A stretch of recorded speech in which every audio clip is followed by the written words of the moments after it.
প্রথমে একটা ত্রিভুজ নিলাম, যে ত্রিভুজটার নাম হলো এ বি সি ত্রিভুজ।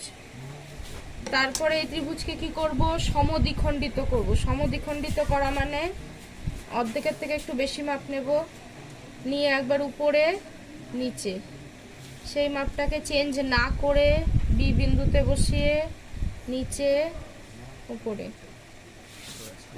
তারপরে এটাকে কি করব, মিডল বরাবর কেটে দেব।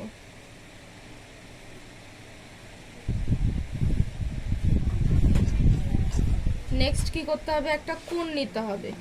একটা কোণ এঁকে নেই, যে কোনো একটা কোণের মাপ নিলাম, কোণ তৈরি করে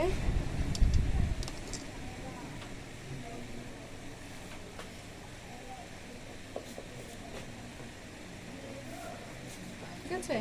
এই মাপটাকে ধরে এই বিন্দুটার নাম দিয়ে দে হলো ও বিন্দু। এই ও বিন্দুতে বসিয়ে কেটে দেবো। তারপরে এই কম্পাসটাকে আবার এই বিন্দুতে বসিয়ে ঠিক এই যে এতটুকু মাপ নিতে হবে মাঝখান বরাবর, সেই মাপটাকে এই বিন্দুতে বসিয়ে কেটে দেবো।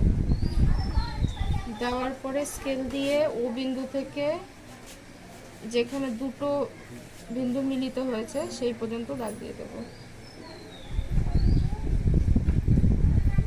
আর এই বাহুটার সমান্তরাল বরাবর উপরে দাগ টানবো। হলো, এবার লাস্ট কাজ হবে, এই বিন্দুটার নাম দিয়ে দে পি। লাস্ট কাজ হবে ও আর সি এর মাপ নিয়ে